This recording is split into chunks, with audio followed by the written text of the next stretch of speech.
Hello guys, मेरा नाम सक्षम डोबरियाल है। ये एनआरएक्स नॉलेज चैनल है जहां पर मैं हमेशा की तरह बातें करता हूं ड्रग के बारे में। हमेशा आपको ड्रग के बारे में कुछ ना कुछ जानकारी देता रहता हूं। तो आज इस ड्रग के बारे में बात करने वाला हूं। उस ड्रग का नाम है रिमोनाबैंड। क्या है रिमोनाबैंड, उसके बारे में हम अच्छे से बात करेंगे। रिमोनाबैंड की हिस्ट्री के बारे में, रिमोनाबैंड कैसा होता है, रिमोनाबैंड का मैकेनिज्म ऑफ एक्शन, रिमोनाबैंड का यूज, रिमोनाबैंड के साइड इफेक्ट, रिमोनाबैंड के कुछ शेड्यूल, केमिकल टेस्ट में यहाँ पर इंक्लूड नहीं करूँगा, ठीक है, क्योंकि ये ड्रग थोड़ा अलग सा है, ठीक है। और क्या बोलते हैं बाकी उसके लीगल स्टेटस के बारे में जो बातें रहती हैं। स्टार्ट करते हैं रिमोनाबैंड के बारे में। रिमोनाबैंड कहूँ या फिर SR14176 कहूँ, ठीक है, या एकम्प्लिया कहूँ या फिर जिमुल्टी कहूँ, ये इसके कुछ ब्रांड नेम हैं जो पहले इस्तेमाल होते थे, ठीक है। एकम्प्लिया, जिमुल्टी, ठीक है। इसको जब मार्केट में शुरुआत में निकाला गया था एज ए ड्रग टेस्टिंग नाम, तो SR14176 के नाम से निकाला गया था। ये एक एनोरेक्टिक ड्रग है और एंटी ओबेसिटी ड्रग के तौर पे निकाला गया था। एनोरेक्टिक ड्रग का मतलब वो ड्रग होते हैं जो आपकी एपेटाइट को लॉस करते हैं। इसका मतलब सिंपली जब भी कुछ लोग बहुत ज़्यादा खाना खाते हैं या फिर कुछ लोग बहुत ज़्यादा एक्सेसिव में खाना खाते हैं और उनसे उनका मोटापा बढ़ता है, जो नहीं बहुत ज़्यादा एक मोटा होना ठीक है लेकिन उससे ज़्यादा बढ़ रहा है, तो उनको दिक्कत हो सकती है, तो उसके लिए ये ड्रग बनाया गया था। एनोरेक्टिक ड्रग्स आपके सीएनएस सिस्टम में जाते हैं, वो बॉडी को ये दिखाना स्टार्ट कर देते हैं कि आपका जो पेट है वो बिल्कुल फुल है, ठीक है, आपको खाना खाने की बहुत ज़्यादा ज़रूरत नहीं है, स्टमक आपका फुल है, तो उन्हें एनोरेक्टिक ड्रग्स कहा जाता है। जिससे इंसान जो एक्सेसिव खाना भी है, एक्सेसिव फूड है, उसको इंटेक ना करे और उसकी एपेटाइट एक बैलेंस में रहे। एंटी ओबेसिटी ड्रग का मतलब होता है कुछ लोग मोटे होते हैं सिंपल, लेकिन उससे ज़्यादा उनकी बॉडी में मोटापा बढ़ता है। मोटापा ज़्यादा बढ़ने से उनको ज़्यादातर दिक्कत क्या होती है, उन्हें डिस्लिपिडीमिया हो सकता है, मतलब कोलेस्ट्रॉल बॉडी में बहुत ज़्यादा बढ़ सकता है। साथ ही साथ उनको डायबिटीज़ होने के चांसेस रहते हैं। और जब मोटापा बहुत ज़्यादा एक्सेसिव में बढ़ सकता है तो ऐसे चांसेस के साथ क्या रहता है, उनको बॉडी में बहुत ज़्यादा दिक्कत आती है, एज अ फिजिकल दिक्कत, बहुत ज़्यादा पसीना आना स्टार्ट हो जाता है, वो अपने रेगुलर जो छोटे मोटे काम है वो भी नहीं कर पाते हैं।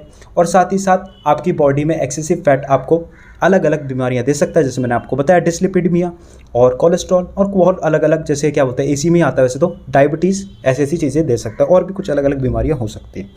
चलिए बात करते हैं रिमोनाबैंड की हिस्ट्री के बारे में, और मैं आपको यहाँ पर ये बताऊंगा कि कैसे एक एंटी ओबेसिटी और एनोरेक्टिक ड्रग जो काफ़ी अच्छा परफॉर्म कर रहा था वो मार्केट में बैन हुआ, ठीक है।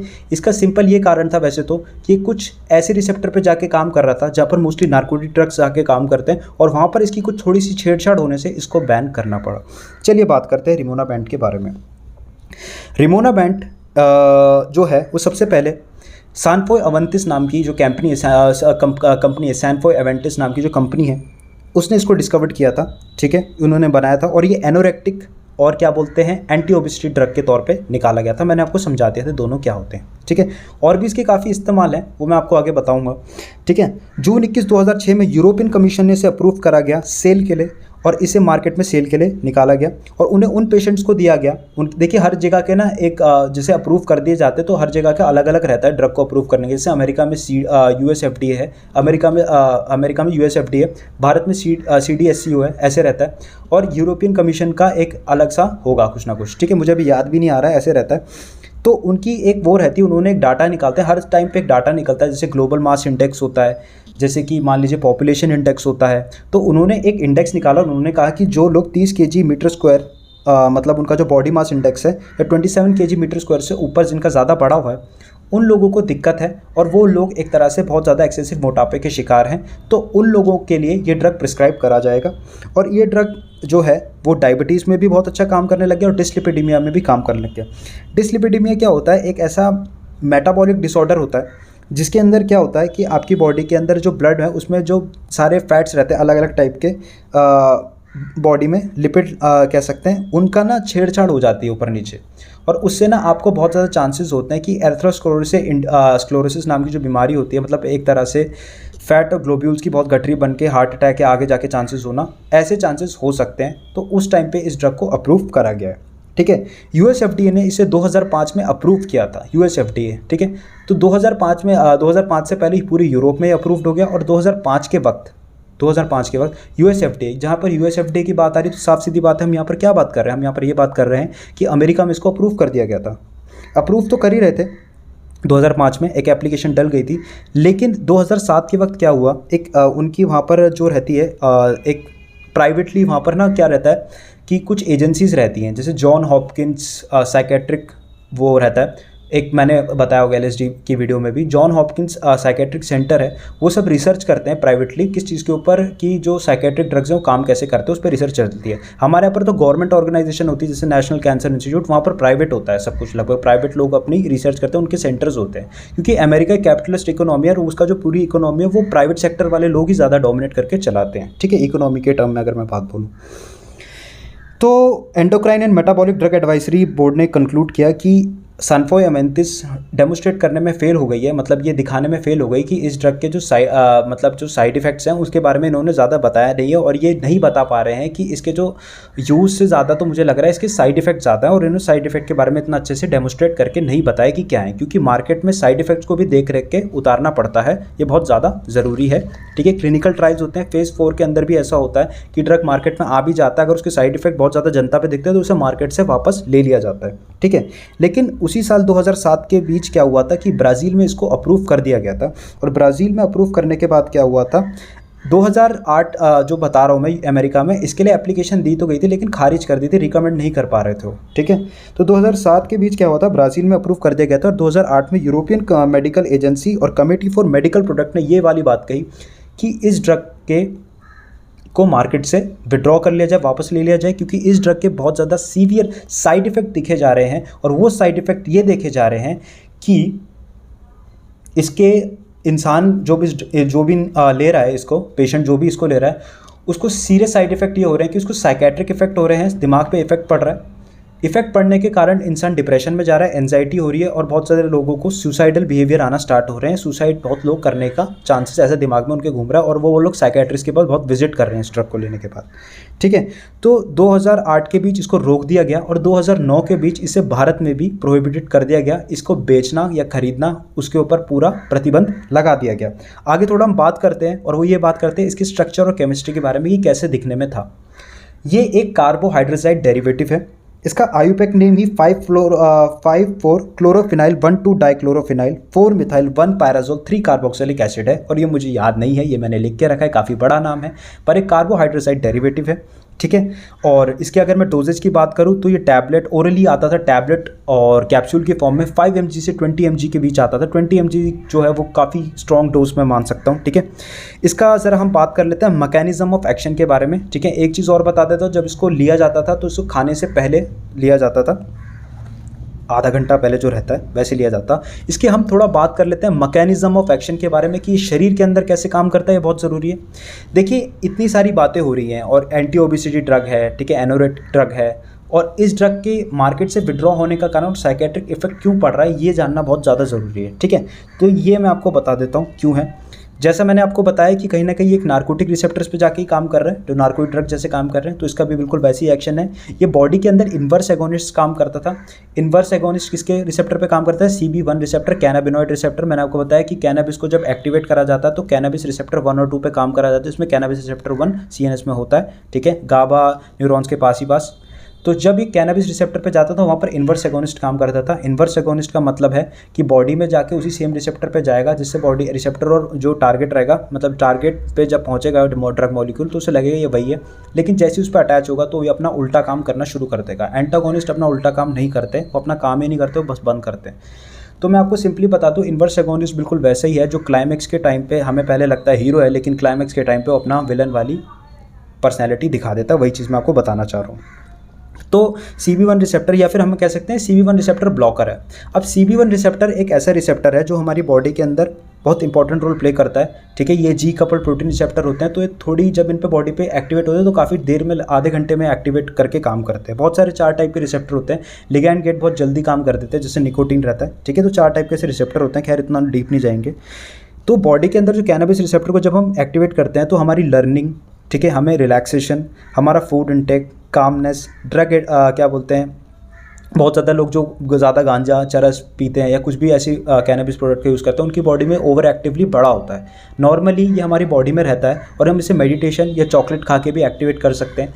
लेकिन क्या रहता है कि लोग बहुत जब इस चीज़ का इस्तेमाल करते हैं तो ओवर एक्टिव होने से बहुत ज़्यादा दिक्कत हो जाती है, और ड्रग एडिक्शन में भी कैनबिस रिसेप्टर का बहुत ज़्यादा रोल रहता है। मैंने एक चीज़ बोली, फूड इनटेक। जब भी कोई इंसान कैनबिस का इस्तेमाल करता है उसका फूड इनटेक कैपेसिटी बढ़ जाती है, और ये रिसेप्टर क्या काम कर रहा है इस ड्रग में, ये ड्रग इस रिसेप्टर पर जाके इसको ब्लॉक कर रहा है, तो इंसान का फूड इंटेक तो वहीं रुक जाएगा, उसका मन करेगा नहीं। ठीक है, आगे थोड़ा हम बात कर लेते हैं इस रिसेप्टर के बारे में, कुछ बातें भी कर लेते हैं कैनाबिस रिसेप्टर के लिए। देखिए कैनाबिस 1 रिसेप्टर बहुत अच्छा इस्तेमाल करा जाता है एड्स और कैंसर में। कैंसर में क्या रहता है कि इस ड्रग को, जो कैंसर में कीमोथेरेपी से उल्टी आती है ना, या फिर उल्टी करने का मन होता है, उस रिसेप्टर पे ना बायनोल, ठीक है, एक नाम का सेमी सिंथेटिक ड्रग होता है, उसको ये ना जाता है और इस रिसेप्टर पे जाके काम करता है और इंसान ना जो उल्टी करने का मन हो रहा है या फिर क्या कीमोथेरेपी से है तो उसको रोक देता है। एड्स की थेरेपी में कुछ ऐसे ड्रग का इस्तेमाल करा जाता है जो कैनाबिस रिसेप्टर 1 को एक्टिवेट करते हैं, जिससे इंसान जो HIV एड्स में जो उसकी इम्यून सिस्टम जो बर्बाद हो चुका है, जिस कारण उसका खाना खाने का मन नहीं और पूरी बिल्कुल एपेटाइट खत्म हो रखी है, तो उससे उसकी भूख बढ़ जाए और वो खाना खाए। ठीक है, लेकिन ये रिसेप्टर कैनाबिस रिसेप्टर 1 ब्लॉकर ही है एक तरह से। तो क्या होगा, इंसान का क्या रहेगा, देखो कैनाबिस रिसेप्टर जब एक्टिवेट होता है तो मैंने आपको इतनी चीज़ें बताई कि ऐसे रहता है, खाना खाने का मन करता है, कभी कभी बहुत ज़्यादा कंसंट्रेशन में उल्टी भी आ जाती है, ये सब चीज़ें होती है। ठीक है, तो इसका हम मेडिसिनल यूज़ भी था, मतलब इन द सेंस इस रिसेप्टर पे जाके, और क्या बोलते हैं, इसके साइड इफ़ेक्ट्स भी थे।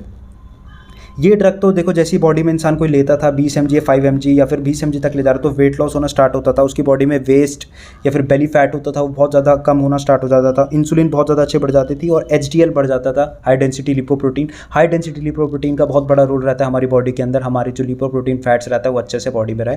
फैट होना गलत बात नहीं है, लेकिन एक्सेसिव फैट अगर बॉडी में ज़्यादा बढ़ के आपको ओबीस कर रहा है या ज़्यादा मोटापा कर रहा है तो उससे आपको बहुत सारी अन्य अन्य बीमारियाँ हो सकती हैं। ठीक है, ऐसी चीज़ें रहता है। एक और चीज़ बता दूँ, ये म्यू ओपियोइड रिसेप्टर है, उसका एंटागोनिस्ट था, खलनायक था, उस रिसेप्टर को जाके ब्लॉक भी कर देता था। ये रिसेप्टर भी बहुत ज़्यादा फिजिकल डिपेंडेंस, दर्द निवारक के तौर पे काम करता है जब एक्टिवेट होता है मॉर्फिन, कोडीन या हेरोइन से। ठीक है, मैंने आपको इतनी चीज़ें बता दी। अब बॉडी के अंदर जाके ये ऐसे काम कर रहा था, तो इसके यूजेस मैंने आपको बता दी। ठीक है, ऐसी ऐसी चीज़ें थी। कुछ अन्य यूज़ ये थे कि स्मोकिंग, जो लोग क्रॉनिक स्मोकिंग करते थे या फिर चेन स्मोकर होते थे, उनकी भी आदत ये छुड़वाना स्टार्ट कर रहा था। ऐसा हो रहा था कि ये ड्रग, जिन लोगों को स्मोकिंग ड्रग एडिक्शन, उसमें भी काम कर रहा था, क्योंकि कैनाबिस 1 रिसेप्टर जो रहता है वो ड्रग एडिक्शन से भी रिलेटेड है और म्यू ओपियोइड रिसेप्टर भी ड्रग एडिक्शन से भी रिलेटेड है। एडिक्शन होने पर रिसेप्टर बहुत ज़्यादा ओवर एक्टिवेट हो जाते हैं और ये रिसेप्टर उन्हीं जगह को ब्लॉक करना स्टार्ट कर रहा था। तो स्मोकिंग, जिनको बहुत ज़्यादा आदत थी स्मोक करने की, बहुत ज़्यादा सिगरेट पीते हैं कुछ हैं, तो उसमें भी बहुत ज़्यादा अच्छा इसका इस्तेमाल था।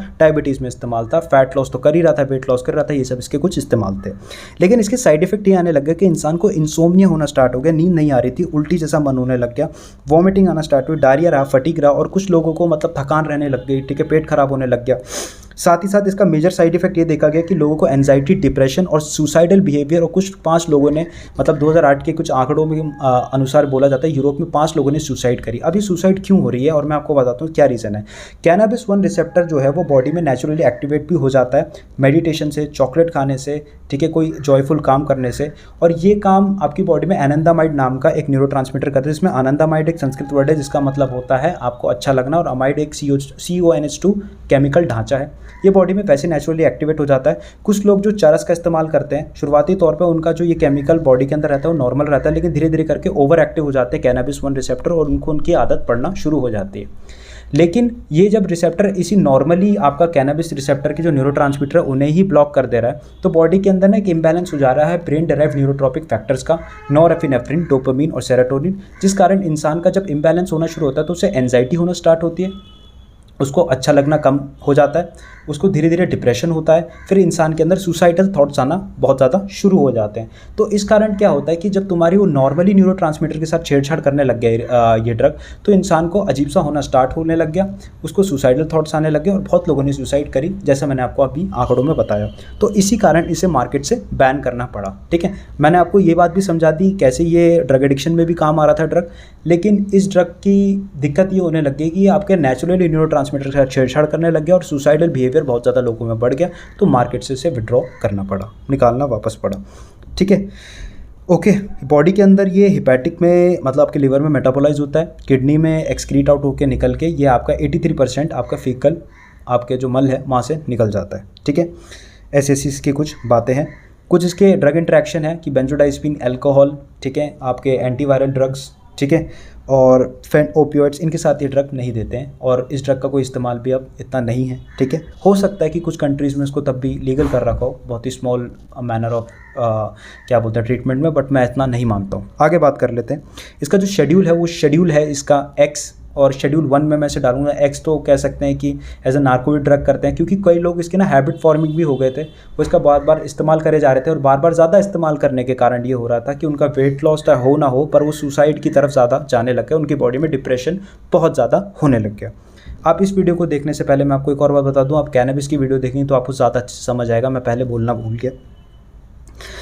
कुछ और बातें अगर मैं बोलूँ, जैसे मैंने बताया कि इसको शेड्यूल 1, क्योंकि हमारे इंडिया में तो इसका कोई इस्तेमाल नहीं, जो शेड्यूल 1 के अंदर हम इसे रखेंगे कि इसका कोई इस्तेमाल या इसकी खरीद फरोख्त या फिर आप इसको लेते पड़ते हो, इस पर आप पे पूरी तरह से बैन है। ठीक है, आगे बात कर लेते हैं हम इसके बारे में। कुछ और बातें बता दूं कि कुछ ऐसे भी ड्रग्स होते हैं जो एंटी ओबिसिटी एनोरेक्टिक ड्रग्स के तौर पे इस्तेमाल होकर इंडिया में आ रहे हैं। अभी इंडियन एक्सप्रेस की मैं एक न्यूज़ पढ़ रहा था, इसमें सेमीग्लूटाइड और टाइजापेप्टाइड नाम का एक ड्रग है। ये एक ऐसे ड्रग होते हैं जो कि डायबिटीज़ में इस्तेमाल भी हो रहे हैं और साथ ही साथ आपके मोटापे और आपके एपेटाइट लॉस में भी काम कर रहे हैं, एनोरेक्टिक ड्रग भी हैं। देखिए, ये ड्रग का जो मोस्टली प्रचलन है वो बाहर से ज़्यादा आया है। आजकल का वक्त ऐसा हो गया कि टेक्नोलॉजी इतनी एडवांस हो गई कि इंसान ना अपने छोटे मोटे काम करने के लिए भी आलस दिखाता है और वो कई जगह चलने के लिए भी जाना तो ट्रांसपोर्टर व्हीकल का यूज़ करता है। साथ ही साथ टेक्नोलॉजी हम एडिक्शन भी हो चुका है, मोबाइल से इतना एडिक्शन हो चुका है कि हम एक्सरसाइज बिल्कुल भी नहीं करते हैं। एक्सरसाइज नहीं कर रहे हैं, खाना खा रहे हैं, हर चीज़ें एकदम से मिल जा रही है, जिस कारण हम आलसी हो चुके हैं। और उस कारण क्या है कि हमारी बॉडी में फैट बहुत ज़्यादा बढ़ रहा है। फैट होना ठीक है, लेकिन एक्सेसिव फैट होने से आपको बॉडी में दिक्कत होना स्टार्ट हो सकती है। इस कारण क्या है कि लोगों को छोटी छोटी उम्र में ही, बच्चों को भी डायबिटीज़ की प्रॉब्लम या बोलते हैं कोलेस्ट्रॉल की प्रॉब्लम देखी जानी शुरू हो गई है। तो थोड़ी बहुत एक्सरसाइज करें, इन ड्रग की कोई इस्तेमाल करने की ज़रूरत नहीं, और एक्सरसाइज अपना थोड़ा मिनट का रूटीन रखें। हाई इंटेंसिटी एक्सरसाइज करने की ज़रूरत नहीं, वो आपकी एक चॉइस है कि बहुत ज़्यादा जिम भी नहीं जाना है, बट नॉर्मल वॉक 10 से 15 मिनट्स को, थोड़ा हल्का सा लॉन्ग डिस्टेंस, ये बहुत ज़्यादा ज़रूरी होता है। आपको ऐसे ड्रग्स की ज़रूरत कभी पड़ेगी भी नहीं। ठीक है, ये सब चीज़ें इसके बारे में बातें थी रिमोनाबैंड के ऊपर। रिमोनाबैंड मार्केट में बहुत अच्छा ड्रग था, वेरियस वर्सेटाइल्स के यूज़ भी थे, अच्छा ड्रग था मल्टीपल चीज़ों में, लेकिन कुछ कारणवश हमें इसको बैन करना पड़ा। और वो कारण यही था कि न्यूरोट्रांसमीटर्स के साथ छेड़छाड़ करने पे नेचुरली भी जो एनेंडामाइड, जो कैनबिस रिसेप्टर की कुछ केमिकल्स हैं, वो भी अगर बॉडी के अंदर ढंग से नहीं बने और उसके साथ भी नेचुरली छेड़छाड़ करना स्टार्ट कर दें तो दिक्कत हो जाएगी। ये बिल्कुल वैसे ही है जैसे कि स्टेरॉइड हमारे नेचुरल हार्मोन्स के साथ छेड़छाड़ करता है, फिर हमें दिक्कत होती है, तो ये बिल्कुल ही वैसे ही काम कर रहा था। आई होप आपको रिमोनाबैंड क्या होता है उसके बारे में वीडियो समझ आई होगी कि क्या रहता है। ठीक है, और बाकी इसमें और कुछ ऐसी चीज़ें हैं नहीं, तो हम बारे में इसके बाकी हम कोई और ड्रग के बारे में बात करेंगे। तब तक मेरा नाम सक्षम डोबरियाल है, ये NRX नॉलेज चैनल है। Thank you.